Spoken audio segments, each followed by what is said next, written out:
বাংলাদেশের জাতীয় নির্বাচনের প্রস্তাবিত তারিখ দেশের বাইরে থেকে ঘোষণা করা এবং সরকার ও একটি দলের যৌথ বিবৃতি আমাদেরকে অবাক করেছে। এই ধরনের রাজনৈতিক, কূটনৈতিক, প্রশাসনিক সংস্কৃতি অন্তর্বর্তী সরকারকে বিতর্কিত করেছে।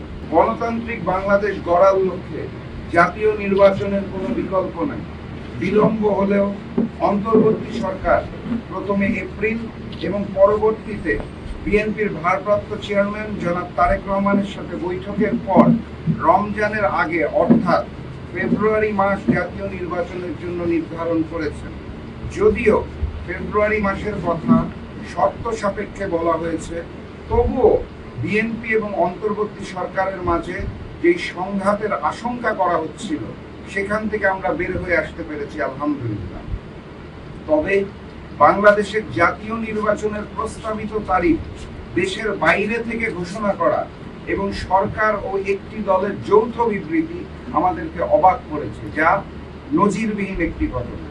আমরা মনে করি এই ধরনের রাজনৈতিক, কূটনৈতিক, প্রশাসনিক সংস্কৃতি অন্তর্বর্তী সরকারকে বিতর্কিত করেছে। সীমান্তবর্তী জেলা হিসেবে ফ্যাসিস্ট শেখ হাসিনার পতনের পরেও ভারতীয় বিএসএফ কর্তৃক পঞ্চগড়ের মানুষদের নির্মমভাবে হত্যার তীব্র নিন্দা ও প্রতিবাদ আমি আপনাদের মাধ্যমে জানিয়ে দিতে চাই। বিগত কিছুদিন ধরে ভারতের ক্রমাগত পুশিন আমাদের জন্য আশঙ্কাজনক। দিল্লির সেবাদাস ফ্যাসিস্ট শেখ হাসিনার গদি হারিয়ে এবং বাংলাদেশকে ভারতের করদ রাজ্য বানাতে না পেরে হিন্দুস্তান পুশিনের আশ্রয় নিয়েছে বলে আমরা বিশ্বাস করি। বাংলাদেশকে অস্থিতিশীল করার জন্য পুশিনের মাধ্যমে ভারতীয় বিএসএফ বাংলাদেশি এবং রোহিঙ্গাদের পাশাপাশি ভারতীয় সন্ত্রাসীদের প্রবেশ করাচ্ছে বলে আমরা আশঙ্কা করছি। এই ব্যাপারে অন্তর্বর্তী সরকার এবং পঞ্চগড়ের বিজিবিকে জোরালো ভূমিকা রাখার ব্যাপারে আমরা আহ্বান জানাচ্ছি। সম্মানিত সাংবাদিকবৃন্দ, জাতীয় গণতান্ত্রিক পার্টি জাগপা আগামী জাতীয় নির্বাচনকে সামনে রেখে সাংগঠনিক জেলাগুলোতে প্রচারণার কার্যক্রম শুরু করেছে। তবে আমরা স্পষ্ট ভাষায় উচ্চারণ করতে চাই, নির্বাচনের পূর্বে প্রয়োজনীয়, গুরুত্বপূর্ণ এবং মৌলিক সংস্কার হতে হবে। টানা সপ্তমবারের মতো বেস্ট টিস্যু পেপার ব্র্যান্ড হিসেবে স্বীকৃতি পেয়েছে বসুন্ধরা টিস্যু। গণহত্যাকারী ফ্যাসিস্ট শেখ হাসিনার বিচার করতে হবে। দল হিসেবে সন্ত্রাসী, অপরাজনৈতিক অশুভ শক্তি আওয়ামী লীগের বিচার করতে হবে এবং সর্বোপরি ভারতীয় আগ্রাসন এবং আধিপত্যবাদকে রুখে দিতে হবে। নতুবা আমরা যে নির্বাচনটি পাব সেটি আগের মতোই একটি লোক দেখানো গতানুগতিক নির্বাচন হবে। বিগত 3টি জাতীয় নির্বাচনের ফলাফল আওয়ামী লীগ এবং ভারত থেকে পূর্ব নির্ধারিত ছিল, আর তাই বাংলাদেশের মানুষ দীর্ঘদিন ভোট দিতে পারে নাই। জনগণ ভোটাধিকার প্রয়োগের মাধ্যমে তাদের জনপ্রতিনিধি বেছে নিতে মুখিয়ে আছে। এই কারণে উৎসব মুখর নির্বাচন প্রয়োজন, লেভেল প্লেইং ফিল্ড প্রয়োজন।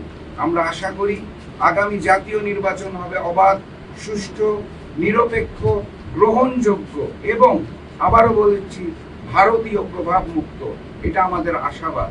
প্রথমে যেটা বলতে চাই, সংস্কারের কথা যদি বলা হয়, সংস্কার একটি চলমান প্রক্রিয়া। আজ থেকে 20 বছর আগে যে সংস্কারটা সমাজের প্রয়োজন ছিল সেটা এখন অচল হয়ে গেছে। এখন যে সংস্কারটা প্রয়োজন সেটা আজ থেকে 20 বছর পর আর প্রয়োজনীয়তা, গ্রহণযোগ্যতা হারাবে। অর্থাৎ আমি যেটা বলতে চাই, কিয়ামতের আগ পর্যন্ত সংস্কার হতেই থাকবে। আমরা যে সংস্কারটার কথা বলছি সেটি হচ্ছে অবাধ, সুষ্ঠু, নিরপেক্ষ, গ্রহণযোগ্য এবং ভারতীয় প্রভাবমুক্ত নির্বাচন করার জন্য যে সংস্কারটা প্রয়োজন। এর মধ্যে কিছু বিষয় আছে, আপনারা জানেন আমরা দ্বিকক্ষ বিশিষ্ট পার্লামেন্ট নিয়ে কথা বলছি। ঐক্যমত্য কমিশনের সাথে জাগপার এখন পর্যন্ত 3 দফা বৈঠক সম্পন্ন হয়েছে। 6টি সংস্কারের বিষয়ে আমরা আমাদের মতামত জানিয়েছি। নির্বাচনের পূর্বে কিছু প্রয়োজনীয় সংস্কার আছে যেগুলো হতেই হবে, না হলে যে কোনো নির্বাচিত সরকার এসে চাইলেই সেটা নাও করতে পারে। এই কারণে আমরা যেটা বলতে চাই সেটা হচ্ছে সংস্কার, নির্বাচনের প্রস্তুতি এবং বিচার, 3টা একসাথে চলতে হবে। কোনোটার প্রতিদ্বন্দ্বী আমাদের অন্তর্বর্তী সরকারের মাধ্যমে প্রত্যেকটা আলাদা ডিপার্টমেন্ট করে দেওয়া হয়েছে।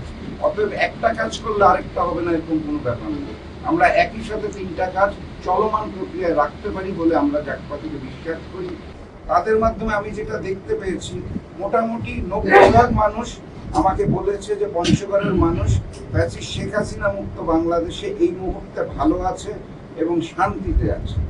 তার বৃহত্তর অংশ যেটা বলেছে সেটা হচ্ছে যে চালের দাম, ডালের দাম, পণ্যের দাম কম আছে আগের তুলনায়, এটা নিয়েও তারা সন্তুষ্টি প্রকাশ করেছে। একটা অংশ তারা নির্বাচনের ব্যাপারে বলেছে নির্বাচন হওয়া প্রয়োজন, তবে সংস্কারটা আগে হোক, প্রফেসর ইউনূস সাহেব থাকুক না আরো কিছু। আরেকটা অংশ আমাকে যেটা মেসেজ দিয়েছে সেটা হচ্ছে গণতান্ত্রিক বাংলাদেশের জন্য নির্বাচনের যে ডেটটা দেওয়া আছে সেটা মোতাবেক নির্বাচন হয়ে যাওয়া উচিত।